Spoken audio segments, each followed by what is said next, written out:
예수 그리스도로 우리 하나님 말씀 증거하겠습니다. 오늘 하나님 말씀 요한계시록 15장 1절에서부터 8절 말씀. 요한계시록 15장 1절에서부터 8절 말씀. 먼저 우리 4절까지 같이 읽겠습니다.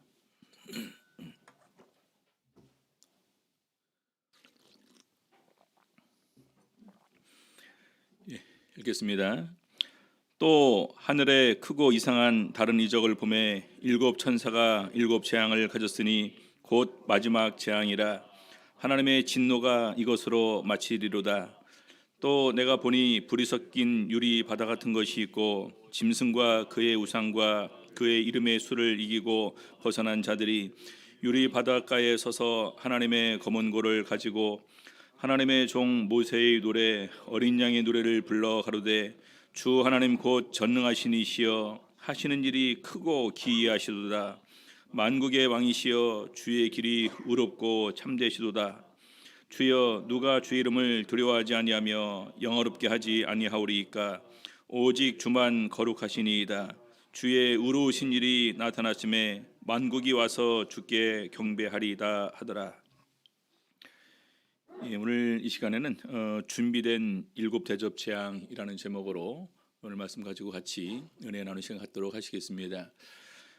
일곱 대접에 대한 구체적인 재앙의 내용은 16장에 다 이렇게 기록이 되어 있습니다. 그래서 오늘은 일곱 대접의 재앙의 서론이다 이렇게 이해할 수가 있을 것입니다. 계시록에서 가장 짧은 장입니다. 그래서 일곱 대접에 대한 이런 구체적인 그런 내용은 다음에 있는 16장에 있습니다. 먼저 우리 15장 1절 보시게 되면은요. 또 하늘에 크고 이상한 다른 이적을 보매라고 되어 있습니다. 아시는 바와 같이 지금까지 이제 일곱 인 가운데 이미 이제 그 일곱 나팔이 포함되어 있는 가운데에서 일곱 나팔의 재앙이 쭉 진행되어 오다가 마지막 일곱 나팔에서는 이제 다 모든 구속 계획이 이루어지는 내용이 있었습니다. 근데 그것이 다 일곱인 안에 있는 거예요. 일곱인 안에. 그리고 또 일곱 번째 나팔이 부러지면서 또 일곱 대접의 재앙이 이렇게 벌어지는데 그것도 역시 그 안에 다 있습니다. 그래서 전체부터 일곱인까지 있고요. 요 안에 일곱 나팔이 또 있고 요 안에 또 일곱 대접이 이렇게 있다. 이렇게 계시록의 구조를 이해하시면 될 것입니다. 자, 15장 1절. 또 하늘에 크고 이상한 다른 이적을 보매 일곱 천사가 일곱 재앙을 가졌으니 곧 마지막 재앙이라. 그렇죠. 아직 시작도 안 했는데 이것이 마지막 재앙이다 이렇게 얘기를 하고 있습니다. 마지막 재앙이다라는 것은 지금까지 이런 재앙이 꾸준히 이렇게 쭉 이어져 왔었다는 얘기겠죠. 그것이 나팔들의 재앙으로 이렇게 이해를 하시면 될 것입니다. 그러면서 하나님의 진노가 이곳으로 마치리로다. 그래서 하나님의 진노가 마지막 이곳으로 이렇게 종결되는 것으로 이렇게 이해를 하시면 될 것입니다. 그다음에 15장 2절부터 4절까지는요. 승리한 성도들이 자연스럽게 부르는 찬송을 소개를 하고 있습니다. 자, 보니까 또 내가 보니라고 하고 있습니다. 또 내가 보니 불이 섞인 유리 바다 같은 것이 있고 여기 불이 섞인 유리 바다 같은 것이 있고 계시록의 초반부에 유리 바다가 출현했었죠. 혹시 기억을 하십니까? 하늘의 문이 열리고 보좌가 있고 또 이렇게 유리 바다가 열린 이런 모습을 보셨습니다.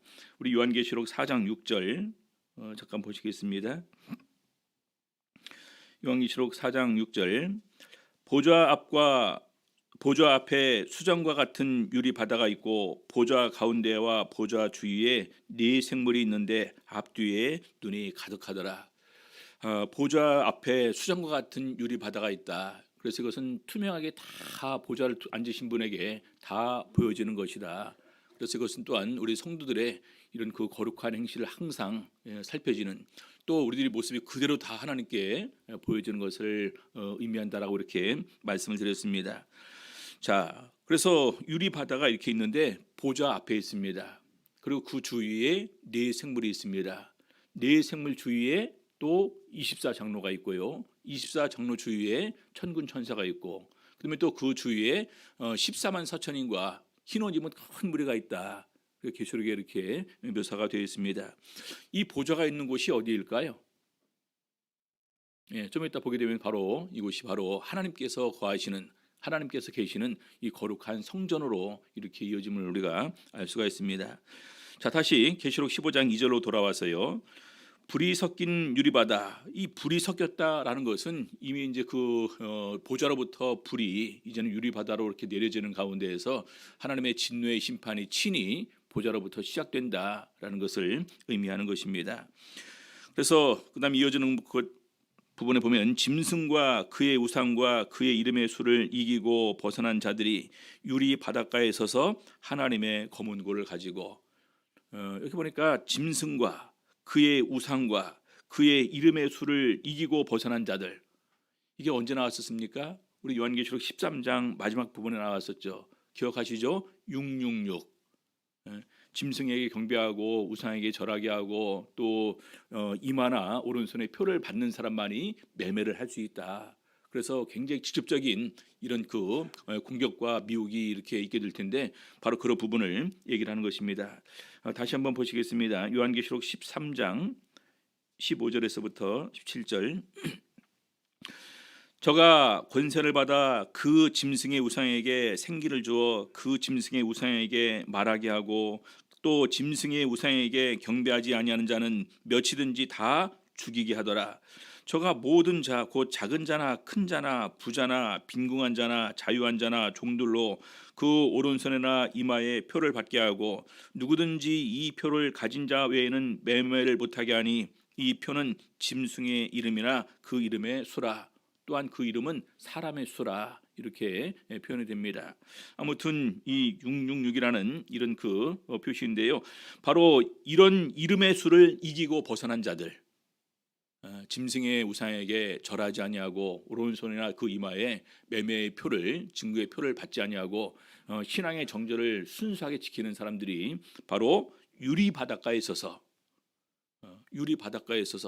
그래서 가만히 보니까 이제는 이 유리 바닷가에 있어서 그들이 유리 바다를 통해서 보여지는 일곱 대접이 땅에 쏟아지는 이런 장면을 다 보는 것입니다. 그렇죠? 이미 그들은 그 진노의 대접의 심판을 벗어난 자들이다, 이렇게 얘기를 할 수 있겠죠. 다시 말해서 이 땅에 내려지는 일곱 대접의 재앙이 이들은 참여하지 않는다라는 것입니다. 그래서 그것을 보는 이들이 얼마나 두렵고 얼마나 놀랍고 얼마나 참 그 기쁘고 감동스러운 이런 가운데서 내가 이렇게 큰 이 그 진노의 대접에서 내가 이렇게 구원을 받았구나, 하나님의 특별한 은총과 은혜를 입었구나라는 것을 생각하게 될 때 자발적으로 기쁜 마음으로 하나님께 찬양과 영광을 돌리게 되는 것입니다. 자, 그래서 유리 바닷가에 서서 그다음에 보니까 하나님의 검은 고를 가지고 이 악기를 손에 들고 있는데 이 악기가 누가 만든 것일까요? 하나님께서 친히 그들에게 주신 검은 고를 그들이 가졌다라는 것입니다. 저도 이렇게 이제 악기를 하나 다룰 수 있는 게 제가 좀 이렇게 짝짝이밖에 없어갖고 악기를 잘 다루는 사람 저는 굉장히 부러워하거든요. 네. 네, 짝짝이 모르세요? 짝짝이는 그냥 바로 이렇게 손으로 직접 이렇게. 네. 근데 이제 그 기타 치는 사람이나 저는 이제 피아노 치는 사람이 좀 부러울 때가 많이 있습니다. 이제 피아노 치면서 혼자 이렇게 그 찬양을 하거나 기타를 치면서 찬양을 하거나, 이제 저도 이렇게 이제 그 복음성가 제가 찬양 부르는 걸 참 좋아하는데 일단 뭐가 좀 이렇게 그 반주가 있어야지만 그래도 노래 부를 때 더 이렇게 잘 되더라고요. 근데 이제 우리 목자님들이랑 같이 있으면 저한테 노래를 되게 못한다고 못 부르게 합니다. 왜냐면 제가 이제 목소리가 좀 크다 보니까 아무튼 같이 부르잖아요. 그럼 제가 좀 주의하지 않고 부르면 나머지 20명의 목소리가 싹 가려져 버려요.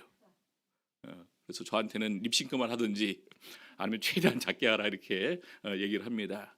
선천적으로 타고난 목소리는 좋아서 찬양 부르기는 좋아하는데 오히려 많은 사람들이 찬양 못 부르게 하거든요, 저한테는. 그래서 그러면 악기라도 연주하고 싶은데 여기 보니까 하나님의 검은 고를 가졌습니다. 얼마나 좋을까요? 자, 그래서 유리 바닷가에 서서 이 하나님의 검은 고를 가지고 참고로 여기 보니까 이제 여기 우상과 짐승과 그의 우상과 그의 이름의 수를 이기고 벗어난 자들, 바로 이것이 우리 요한계시록에 기록되어 있는 믿음의 승리를 거두는 사람들인데, 우리 요한계시록 2장 3장에 7교회가 나오는데 7교회의 편지의 마지막 부분에 이기는 자에게는 내가 어떻게 해주겠다라는 내용이 이렇게 소개가 됩니다. 그래서 우리 2장 7절에 보니까 생명나무의 실과를 주어서 먹게 할 것이다.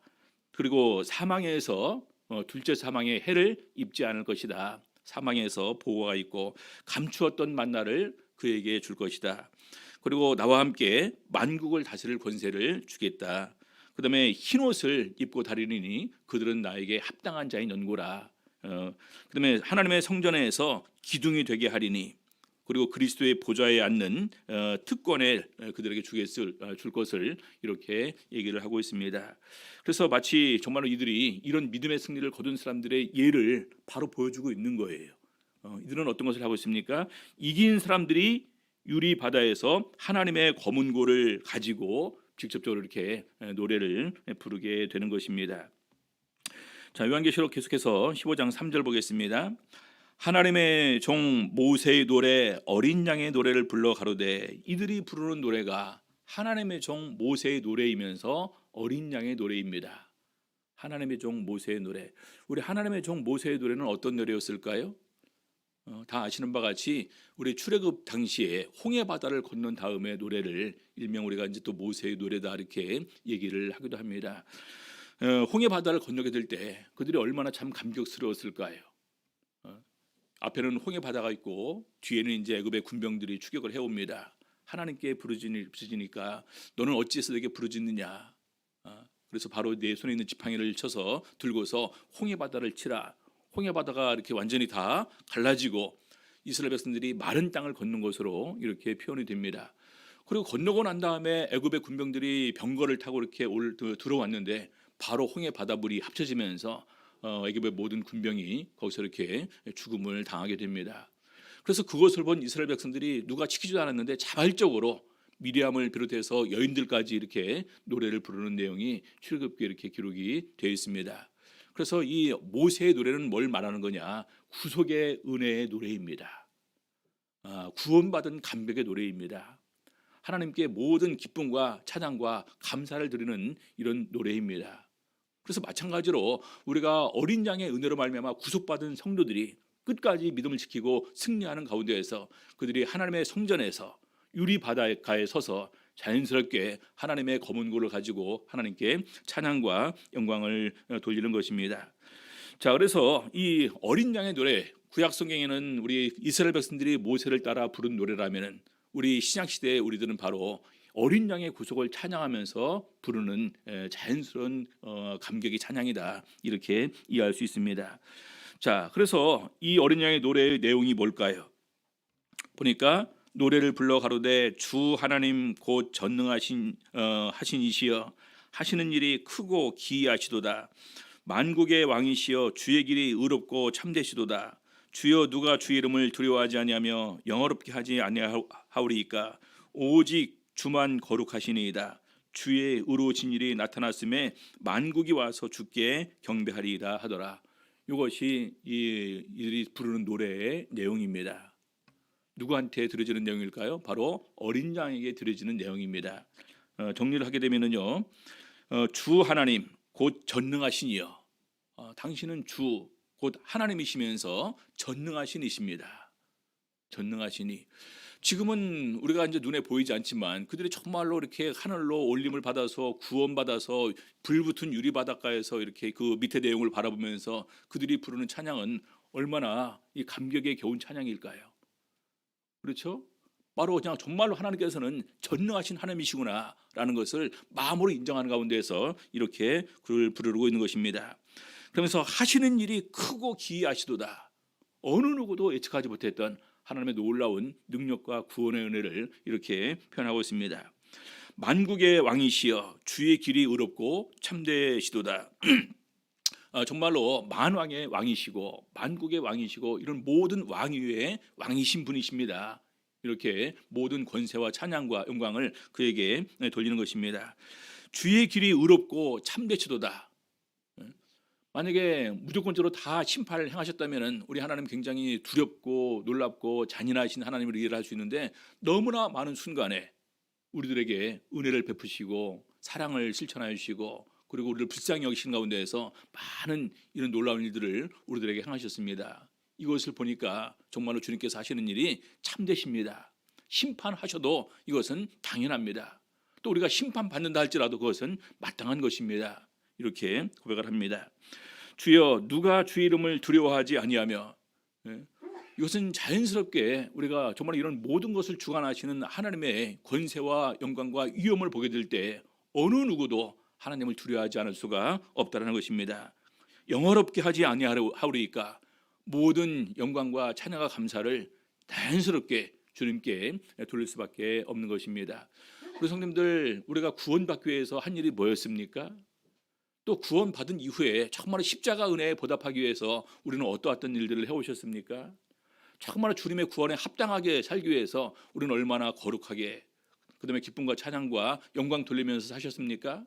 정말 우리들의 행위를 돌이켜보게 되면요, 우리는 하나님 앞에서 작아질 수밖에 없고, 부족한 우리들의 모습을 깨달을 수밖에 없고, 부끄러운 모습을 우리는 고백할 수밖에 없는 것입니다. 그러면서 오직 주만 거룩하시니이다. 주의 의로우신 일이 나타났음에 만국이 와서 주께 경배하리이다. 이때쯤이야 거의 이제 많은 사람들이 이제 거의 이제 그 진노의 심판 아래서 이제는 완전히 선악이 구별되면서 진노의 심판을 받고, 이 한쪽은 보호받는 곳이니까 이제는 다 이제 끝나는, 어떻게 보면 돌이킬 수 없는 그런 때라고 이렇게 이해할 수 있을 것입니다. 마지막 때가 되게 되면은요, 그냥 의로운 사람은 의롭게 하고 더러운 사람은, 불의한 사람은 그냥 불의하게 더럽게 내버려 둬라. 바로 이때라고 이렇게 생각이 될 것입니다. 그래서 만국이 와서 주께 경배하리다. 구원받은 성도들이 자연스럽게 주님께 와서 경배할 것을 이렇게 말하고 있습니다. 그래서 이것이 요한계시록 15장 준비된 7대접 재앙 중에서 첫 번째 단락입니다.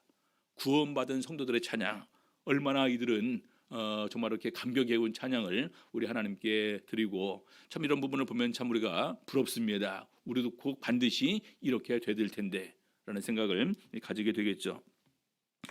자, 계속해서 두 번째 단락입니다. 15장 5절. 또 이 일 후에 내가 보니 하늘의 증거 장막의 성전이 열리며, 7대접이 내려지게 되는데요, 하늘의 증거 장막의 성전이 열리며, 우리 성도님들, 우리 성경을 보게 되면은요, 제일 첫 번째 하나님께서 명하신 것이 회막 또한 성막입니다. 나중에 이 성막이 이제 성전이 되겠죠. 이렇게 솔로몬 성전, 수룹바벨 성전. 그리고 나중에 이제 자연스럽게 이것이 이제 유대인의 회당으로 이렇게 이제 발전해 있다가 나중에 이제 예수님께서 친히 오셔서 교회를 세우셨습니다. 그렇죠? 내가 이 반석 위에 내 교회를 세우리니, 이 하나님께서 친히 피로 사신 교회다. 그렇죠? 바로 이 교회, 교회가 또 바로 그리스도의 몸이고, 이 교회의 머리는 예수 그리스도다. 교회의 비밀에 관해서 이렇게 말씀하시는데, 이것의 또한 완성은 바로 성전입니다. 하늘에 성전이 있어요.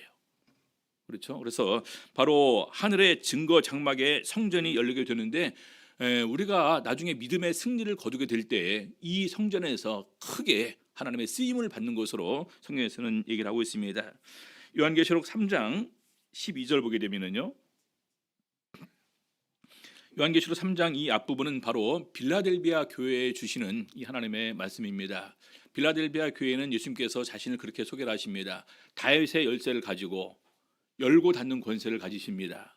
그렇죠? 그래서 마지막 구원의 완성을 할 수 있는 분이 이렇게 증거하시는 것입니다. 요한계시록 3장 12절. 이기는 자는 내 하나님인 성전의 기둥이 되게 하리니 그가 결코 나가지 아니하리라. 완전히 구원의 확신을 그에게 주시는 것입니다. 내가 하나님의 이름과 하나님의 성 곧 하늘에서 내 하나님께로부터 내려오는 새 예루살렘의 이름과 나의 새 이름을 그 위에 기록하리라. 이 이름은 아무도 모른다라고 이렇게 말씀을 드렸습니다. 예수라는 이름인지 아니면 예수만 말고 다른 이름을 우리에게 또한 주실 것인지, 이 부분에 관해서는 우리가 명확하게 더 확신할 수 없는 부분이다, 이렇게 말씀드렸습니다. 아무튼 중요한 것은 믿음의 승리를 거두는 사람이 하나님의 성전의 기둥이 되게 해 주실 것이다. 우리가 말하기에는 이런 그런 기둥이 아니라 정말 크게 쓰임받는 하나님의 사역자로서 이렇게 부림을 받는다라는 것입니다. 자, 15장 6절. 자, 성전이 열리면서 7 재앙을 가진 7 천사가 성전으로부터 나와 맑고 빛난 세마포 옷을 입고 가슴에 금띠를 떴다. 이렇게 기록이 되어 있습니다. 어디로부터 나옵니까? 어디로부터 나와요? 성전으로부터 나옵니다. 우리 성도님들은 어디에 있습니까? 그렇죠? 그래서 오늘 우리가 귀하게 생각할 부분이 바로 이 부분입니다. 우리가 지금 예수 그리스도의 몸된 교회를 이루는 우리가 예수 그리스도의 교회가 되었다라는 것입니다. 이 교회는 뭘 의미합니까? 성전이에요.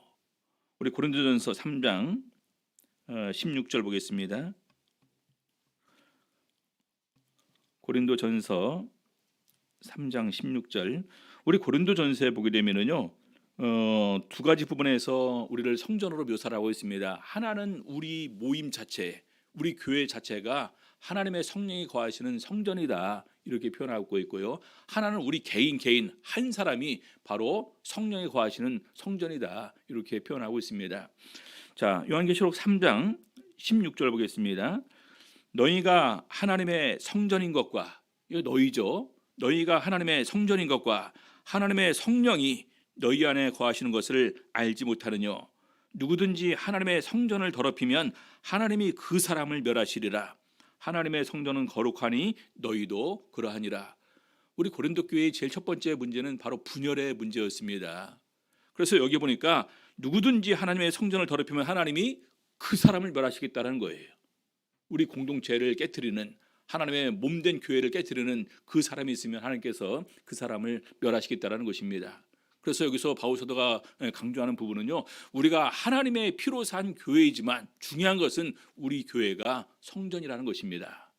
성전, 하나님의 성령이 거하시는 성전이다. 우리 안에 성령이 거하신다는 것입니다. 그래서 우리가 성전이에요. 여기가 또한 성전입니다. 자, 요한계시록 고린도전서 6장 19절 보시겠습니다. 6장 19절.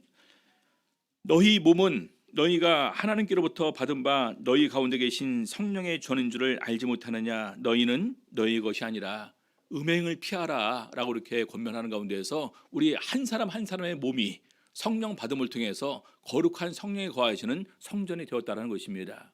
그래서 성전을 더럽히면 하나님께서 바로 이제 그 멸하실 것을 말씀하고 있습니다. 그래서 우리가 예수 그리스도의 피로 산 피를 값으로 주고 그렇게 산 몸이 되었으니까 더욱더 거룩함으로 하나님께 영광 돌릴 것을 말하고 있는 것입니다. 자, 그래서 바로 성전으로부터 시작되는데 오늘 우리 성도들이 거하는 곳이 영적인 성전에 우리가 거하고 있다는 것입니다.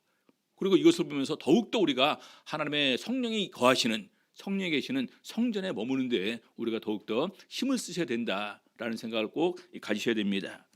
자, 그래서 성전으로부터 나오게 되는데 우리 계시록에 보게 되면 계속해서 몇 군데 이렇게 그 어디로부터 무엇이 나오는지 잠깐 이렇게 살펴보게 되면은요, 요한계시록 4장 5절 보게 되면은요, 보좌로부터 번개와 음성과 뇌상이 나고 이렇게 표현하고 있습니다. 보좌로부터 번개와 음성과 뇌상이 직접 이렇게 남을 통해서 이 세상에 그것이 던져진다는 거죠.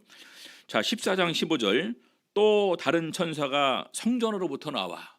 14장 18절은 또 불을 다스리는 다른 천사가 제단으로부터 나와. 이 제단은 어디에 있는 것입니까? 성전 안에.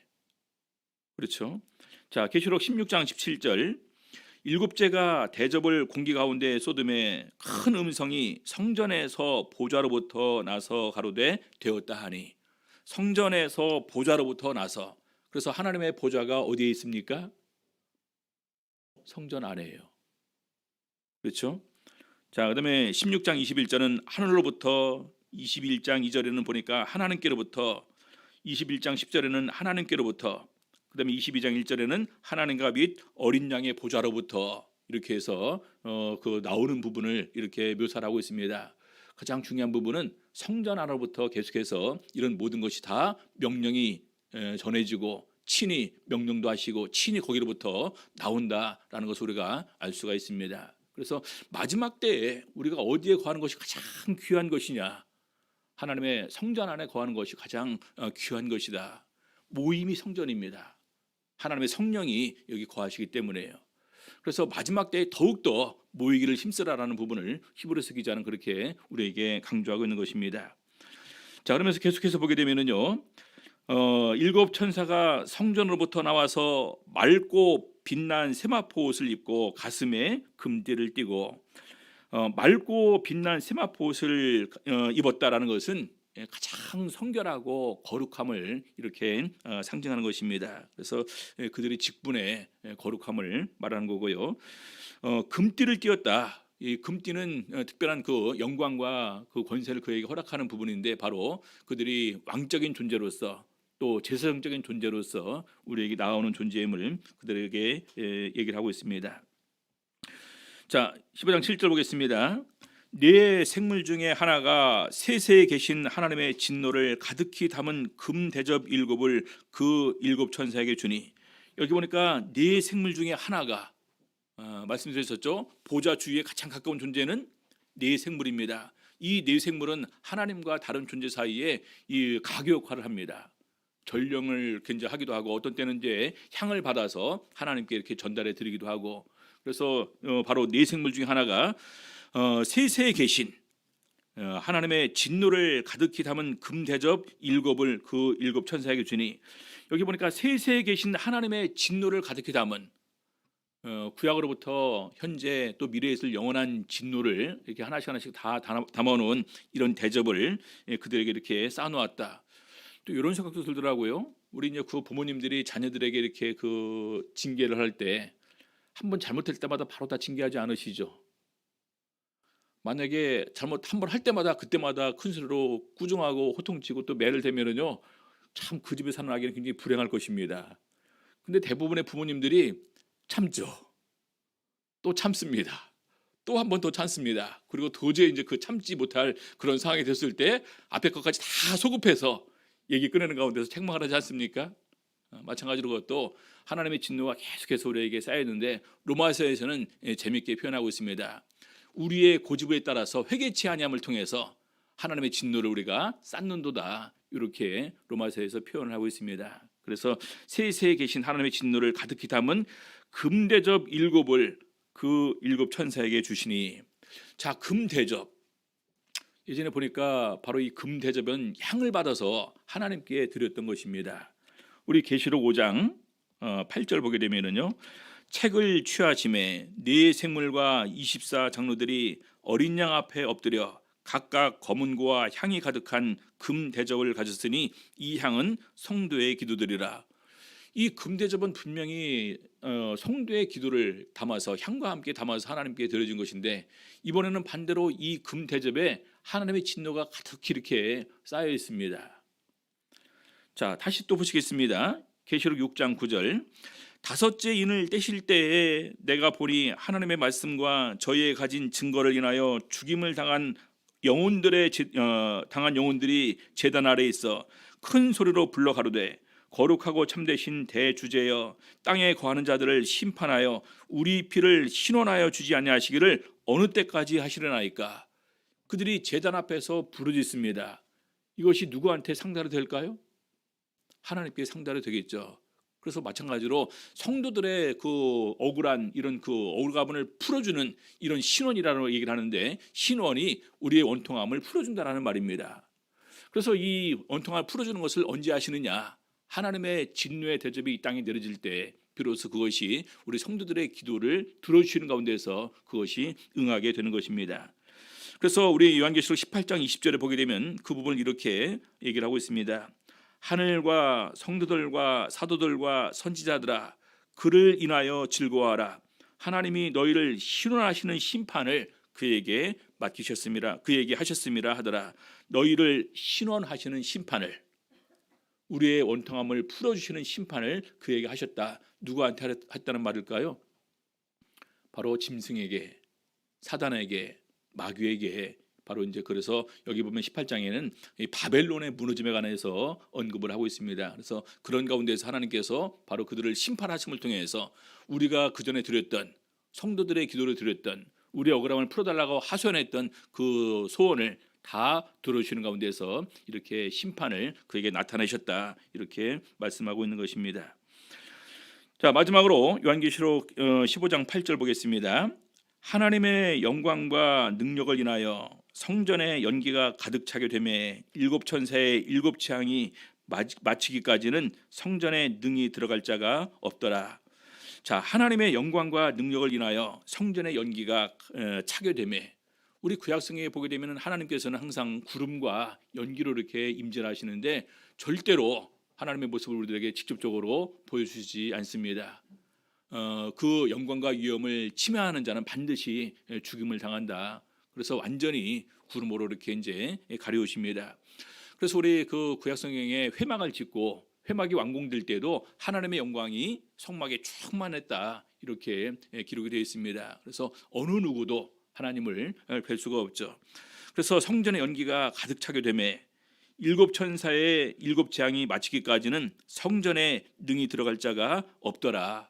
그래서 이 일곱 대접이 내려지는 재앙이 참 그 엄청난 고통이 수반되는 이러한 재앙입니다. 근데 이것이 마치기까지는요, 성전에 능히 들어갈 자가 없더라. 그럼 이미 들어가 있는 사람들은 얼마나 좋을까요?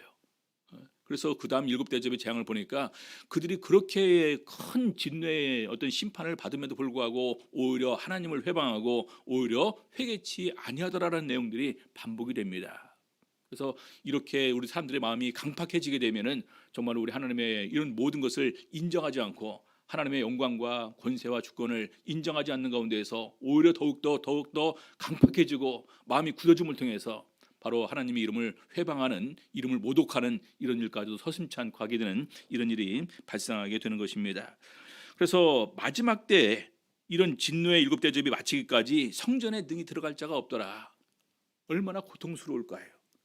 이미 이때는요, 구원받을 사람이 없다라는 거예요. 거의. 그렇죠? 그래서 마지막 때 우리가 하나님의 성전에 들어가지 못한 이런 사람들, 굉장히 큰 불행한 가운데에서 이런 진노의 대접의 심판을 다 받게 된다라는 걸 생각하게 될 때 이것은 굉장히 두려운 일 중에 하나임을 우리가 꼭 기억을 하셔야 됩니다. 여섯째 인을 떼실 때 이런 내용들이 있었는데 한번 보시겠습니다. 요한계시록 6장 12절 보겠습니다.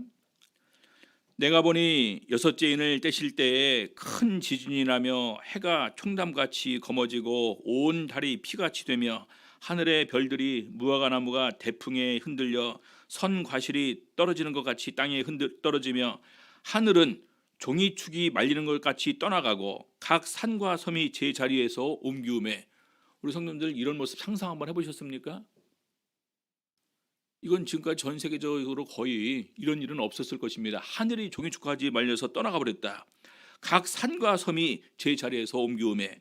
그래서 이런 것을 직접 보는 땅의 임금들과 왕족들과 장군들과 부자들과 강한 자들과 각 종과 자주자가 굴과 산 바위 틈에 숨어 산과 바위에게 이르되 우리 위에 떨어져라. 산과 바위가 붕 떴다가 하늘에서 떨어지는데 그 굴에 숨어서 우리 위에 떨어져서 우리를 가려달라는 것입니다. 얼마나 두렵고 얼마나 무서우면.